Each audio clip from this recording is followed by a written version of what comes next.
Konsultasi Syariah. Telat bayar SPP sekolah. Pertanyaan: apa hukumnya jika wali murid telat bayar SPP sekolah? Apakah wali murid berdosa? Ini banyak terjadi di kota kami. Jawaban: Bismillah, wassalatu wassalamu ala rasulillah, wa ba'du. Ketika seorang wali murid memasukkan anaknya ke sebuah lembaga pendidikan dan dia diwajibkan untuk membayar, maka status akadnya adalah ijarah atau transaksi jasa, di mana lembaga pendidikan berstatus sebagai penyedia jasa belajar, sementara wali murid sebagai klien yang berhak mendapat layanan jasa pembelajaran dengan membayar senilai tertentu. Karena itulah, aturan yang berlaku dalam akad ini dikembalikan kepada kesepakatan semua pihak, seperti berapa nilai uang gedung atau biaya sewa gedung, nilai SPP, waktu pembayarannya, atau lainnya. Termasuk rincian layanan yang diberikan, seperti berapa hari masuk sekolah, fasilitas apa saja yang diberikan, dan seterusnya. Ini semua kembali kepada kesepakatan, yang selanjutnya mengikat kedua pihak.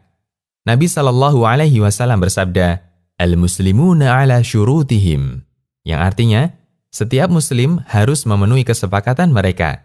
Hadis riwayat Abu Daud dan dihasankan Al-Albani. Bagaimana jika telat bayar SPP? Jika telah disepakati SPP dibayar setiap awal bulan, maka telat bayar SPP berarti menyalahi kesepakatan. Bagi yang melakukannya karena ada kesengajaan, jelas ini pelanggaran. Idealnya, SPP dibayar sebelum jatuh tempo, agar kita bisa mengamalkan hadis berikut. Dari Ibnu Umar radhiyallahu anhuma, Nabi SAW bersabda, "U'dul ajira ajra qabla an yajifa 'araquh." Yang artinya, berikan upah kepada karyawan sebelum dia kering keringatnya. Hadis riwayat Ibnu Majah dan disahihkan Al-Albani. Hati-hati dengan kezaliman. Yang sangat disayangkan, terkadang ada di antara wali murid yang nunggak bayar SPP sampai berbulan-bulan. Bagi wali murid yang belum bayar SPP beberapa bulan, sejatinya dia berutang kepada sekolah. Dan orang mampu yang sengaja menunda pembayaran utang termasuk pelaku kezaliman. Dari Ibnu Umar radhiyallahu anhuma, Nabi SAW bersabda, "Mathlul ghaniyyi dzulmun." Yang artinya, menunda pelunasan utang yang dilakukan orang yang mampu adalah kezaliman. Hadis riwayat Bukhari, Ahmad, dan yang lainnya. Kedepankan prinsip nasihat, memberikan sikap yang terbaik kepada orang lain sebagaimana kita ingin disikapi yang sama. Nabi SAW bersabda, "La yu'minu ahadukum hatta yuhibba li akhihi ma yuhibbu li nafsihi." Yang artinya, kalian tidak akan beriman sampai kalian mencintai sikap untuk saudara kalian sesama mukmin sebagaimana dia suka jika itu diberikan untuk dirinya sendiri. Hadis riwayat Bukhari dan Muslim. Hadis ini mengajarkan prinsip sederhana yang luar biasa. Jika Anda ingin disikapi baik oleh orang lain, maka sikapilah orang lain dengan sikap yang sama. Jika Anda tidak ingin disikapi buruk oleh orang lain, maka jangan sikapi orang lain dengan sikap yang sama. Karena itu, cara yang paling mudah untuk bisa melakukan nasihat ketika berinteraksi dengan sesama adalah bayangkan bahwa Anda menjadi lawan interaksi Anda. Jika Anda seorang penjual, bayangkan Anda menjadi pembeli atau sebaliknya. Sikap seperti apa yang Anda harapkan dari lawan transaksi Anda, berikan sikap itu kepadanya. Ketika Anda di posisi sebagai wali murid, bayangkan Anda sebagai guru atau pihak sekolah. Karena Anda karyawan, Anda berharap upah Anda dibayar penuh dan tepat waktu.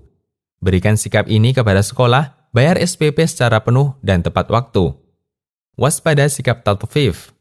Terkait hak dan kewajiban dalam berinteraksi dengan orang lain, terkadang ada model manusia yang hanya semangat dalam menuntut hak, tapi malas dalam menunaikan kewajiban. Perbuatan ini diistilahkan dengan tatfif, orangnya disebut mutaffif. Model manusia semacam ini telah Allah singgung dalam Al-Quran, yang artinya, celakalah para mutaffif, merekalah orang yang ketika membeli barang yang ditakar, mereka minta dipenuhi. Tetapi apabila mereka menakar atau menimbang untuk orang lain, mereka mengurangi. Quran Surat Al-Mutaffifin, ayat 1-3. Cerita ayat tidak sampai di sini. Setelah Allah menyebutkan sifat mereka, selanjutnya Allah memberi ancaman keras kepada mereka. Allah ingatkan bahwa mereka akan dibangkitkan di hari kiamat dan dilakukan pembalasan setiap kezaliman. Para ulama ahli tafsir menegaskan bahwa makna ayat ini bersifat muta'addi. Artinya hukum yang berlaku di ayat ini tidak hanya terbatas untuk kasus jual beli, tapi mencangkup umum untuk semua kasus yang melibatkan hak dan kewajiban. Setiap orang yang hanya bersemangat dalam menuntut hak, namun melalaikan kewajibannya, maka dia terkena ancaman tathfif di ayat ini. Tafsir As-Sa'di. Seorang wali murid yang hanya bisa menuntut kewajiban pihak sekolah, sementara malas dalam memberikan hak mereka, maka dia terkena ancaman tathfif. Sebaliknya, pihak sekolah yang hanya semangat menuntut haknya, sementara malas dalam menunaikan kewajibannya, juga terancam dengan ayat ini. Memang, ketika kita berinteraksi, kita saling mengawasi. Namun yang lebih penting kita awasi adalah diri kita sendiri. Jangan sampai melakukan kezaliman atau pelanggaran hak orang lain. Bisa jadi menjadi musuh Allah di hari kiamat.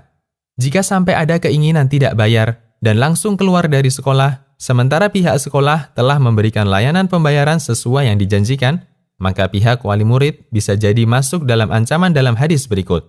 Dari Abu Hurairah radhiyallahu anhu, Nabi SAW bersabda, yang artinya, Allah berfirman, 3 orang, aku akan menjadi musuhnya pada hari kiamat. Di antaranya, orang yang mempekerjakan orang lain, namun setelah orang tersebut bekerja dengan baik, upahnya tidak dibayarkan. Hadis riwayat Bukhari. Demikian, Allahu a'lam.